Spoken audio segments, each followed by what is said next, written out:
Counsel. Good morning, and may it please the Court. Catherine Strobach, Assistant Public Defender, on behalf of Mr. Quentin Madison, the appellant in this case. The only issue... Do you want some time for rebuttal? Yes, please, just 1 minute. There's one issue in this case, and that's whether or not the trial court's rejection of a stipulation below caused harmful error. The nature of that stipulation would have allowed the state to present evidence that Mr. Madison was actually here in Miami around the time of the shooting. Was the stipulation that he was in Miami on those dates?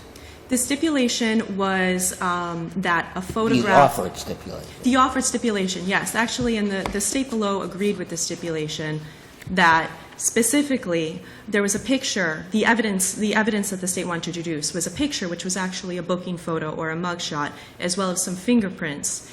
And the defense offered to stipulate that that photograph was a reliable photograph. It was taken on the particular day and time that it was taken. Did you stipulate that Mr., contrary to his statements, was in Miami on those dates, as opposed to this is a nice photograph? Yes, we did. And in fact, the defense witness indicated that Mr. Madison was in fact living in Miami during that time. So the defense actually never contested that, contrary to the statement. Wasn't there a statement in the record that Mr. Madison said that I was in somewhere else? That's what he told police about, I believe it was 9 years after the homicide at the time So when the police went to you don't go. deny, obviously, you wanted to stipulate that that was not true. Well, the stipulation was that essentially his statement was not true, that he was in fact in Miami at the time. Correct. That was never contested, and I don't believe that's even necessarily So the sole issue is, under all the evidence, whether the mugshot requires a new trial. Correct. And so really what we're arguing about here is whether or not the error was harmful. I mean, I think that there's a multitude of case law out there that indicates that that type of evidence indicating a collateral crime is in fact Sometimes error. it is and sometimes it isn't. There Well, are plenty of mugshot cases which are affirmed. Well, they're affirmed not on the basis that it's not error, but on the basis that it's harmless. Yes. And my argument in this case, obviously, is that it is harmful, and this is why. There were actually 10 Did Mr. Madison take the stand? He did not take the stand. Did the defendant present any testimony? The defendant put on a witness who was present when the shooting occurred. The witness that they put on was, his nickname was Bay, and that's how he was referred to. He was actually the one who started the altercation with the victim that led to the shooting. So the issue of identity was not contested at all? No, the issue of identity was contested, because what the defense witness said is that he had gone to Mr. Madison's house that morning and had not found him at home. So it was definitely part of the theory of defense that Mr. Madison was not there. So there was not some other dude did it? Correct, because what the defense witness established... Well, then you have to, the state has to establish in every way that it was Mr. Madison. And when Mr. Madison said he wasn't even here, it's not only inconsistent with the defense, it's inconsistent with everything. Well, no, let me be clear. The evidence below showed that Mr. Madison was, in fact, living in Miami at the time, and then was, in fact, living next door to the alleged victim. Despite the fact that he denied it. And that's going to come in during the trial. His statement to the police that he was not in Miami was going to come in at trial. Well, what was at issue below was whether or not he was actually home that morning of the shooting. And in fact, but if the state doesn't present evidence in the form of a booking photo, what we have is testimony from a witness for the defendant that says he was not home, and testimony from the defendant saying that he wasn't in Miami, right? well, yes, but again, the booking photo was taken 6 weeks before the shooting. So really the only purpose of eliciting that or putting forth that evidence from the state's perspective is to show that Mr. Madison's statement to the police that I left Miami after I graduated from high school and I never went back, that just wasn't true, because he was just giving a blanket denial when he spoke to the police. The issue of whether or not he was actually home that day and present when the shooting occurred is a separate issue altogether. And there was, the defense witness affirmatively established that he was not in fact home because he had gone there specifically looking But- for him. But So, according to the only statements that are by Mr. Madison in the record, by himself, he wasn't even here. correct. And Correct? whether or not he lived in Miami Correct? at the time You can't- is not. You can't just let the jury, in believing that he wasn't home, Well, that's part of not being here at all. Well, being home and living in a city But are this is- two different things. Is there a and lot of evidence against Mr. Madison? There was one in-court identification. Well, there's against two Mr. witnesses who Madison. testified they saw Madison shoot Walker, right? That's correct. The And that first was, and he fled for, and escaped detection for a lengthy period of time.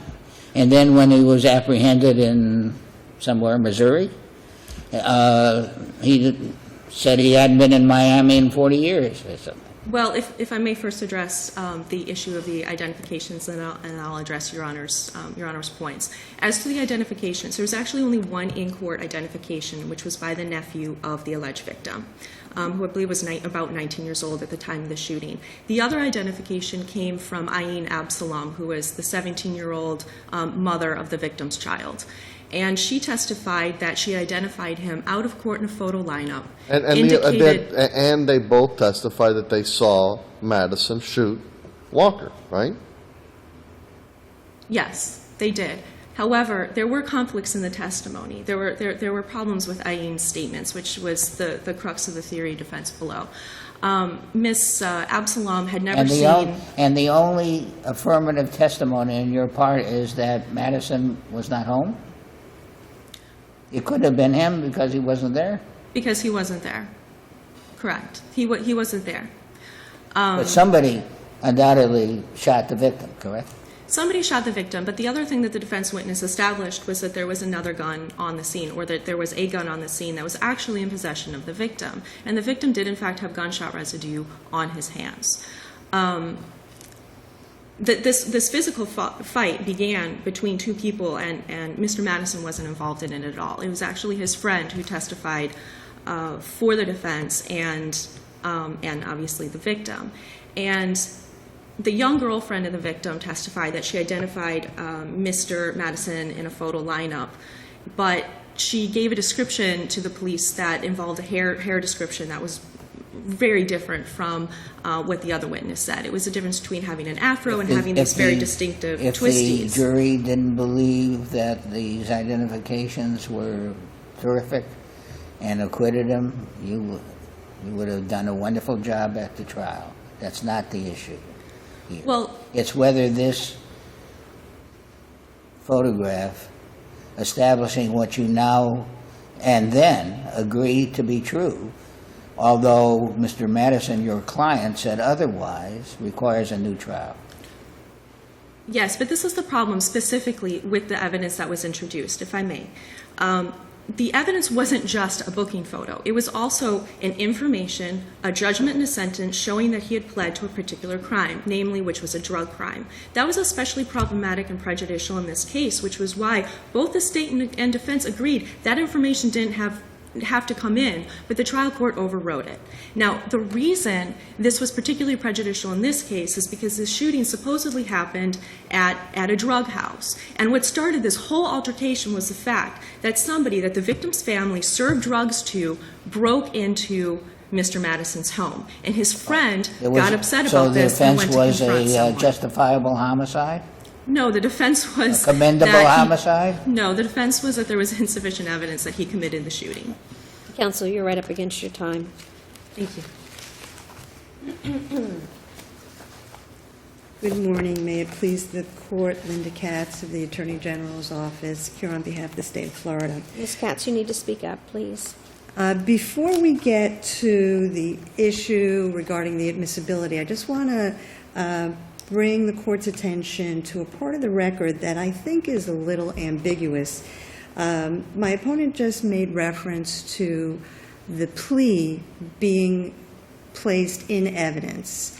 However, the record doesn't clearly indicate that that's what was in fact in evidence. It shows that an information regarding that cocaine possession case where the photo was taken and the fingerprints were obtained was in fact admitted. Why would you introduce the information? Why not just the booking photo?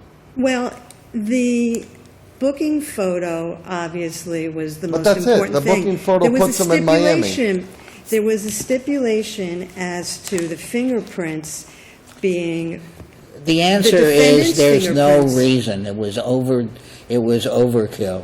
There's But- no reason. but I believe it was actually the defense who thought it would be favorable for the jury to know that it wasn't a crime of violence. There was a statement in the record by the defense that capitulated and said, well, we would like them to know. They didn't want them Okay. to know it was a conviction. Right, that's why they're only appealing the booking photo and not the information. That explains that perfectly well. Well, in terms of the fingerprints, so Right. they make it seem as if there's a judgment, which then infers guilt.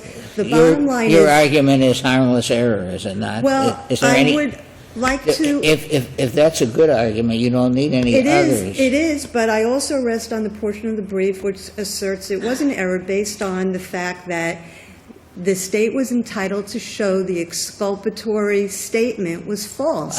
This But- court in Brown, But if there were a stipulation that it was, what do you need anything more than that? the fact is that the detective did in fact testify that it was a booking photo. The court, in any form, in this case, can affirm. Booking photos are no good. Mugshots are no good. In this You case, will not find a single case, I believe, that Any- says that it's not no good. The only issue is whether it's harmless or in not. this case, it certainly was harmless. The defendant was in fact identified by two people. The day after the murder, they were testifying to the same thing in court at his trial. And as to the defendant's witness at trial, the defense presented Michael Bay, who was a convicted felon, I believe, 14 or 15 times. Explain to me the logic of this. You've got a great trial that you've got two witnesses that will testify that the defendant shot Walker. You have He the leaves, defendant and he offering. flees. You have the defendant offering you a stipulation saying, "I admit that what I said was false. That I was in Miami, even though I said I wasn't." So you have a false statement that you could present to the jury under a stipulation. The state- Why would you just not accept this? The state did. The state was fine with it. It was the court that decided that when Detective Garofalo testified, the entirety of his statement when he interviewed the defendant should be admissible. The state was fine with the stipulation, and the court considered it in a different light. And So it's not the excuse It's me. not the state's fault for a change. Well- It's the court's fault. But Well, it's even if there was whether fault. the state contributed to it or it was just the court's error, the question is whether the error was harmless. And in terms of harmlessness and looking at anything that was presented by the witness, that witness, Bay, changed his story. He never even mentioned the presence of a gun until years later. So the veracity of Michael Bay is certainly in question. However, the other witnesses had very strong evidence of guilt that would make this certainly harmless. If there are no further questions, the state would ask that the conviction and sentence be affirmed. Thank you. Thank you. Counsel, 1 minute. I just respectfully request, obviously, a reversal and a new trial in this case, and unless the court has any other questions, I don't have anything else to add. Thank you, counsel. Can we go?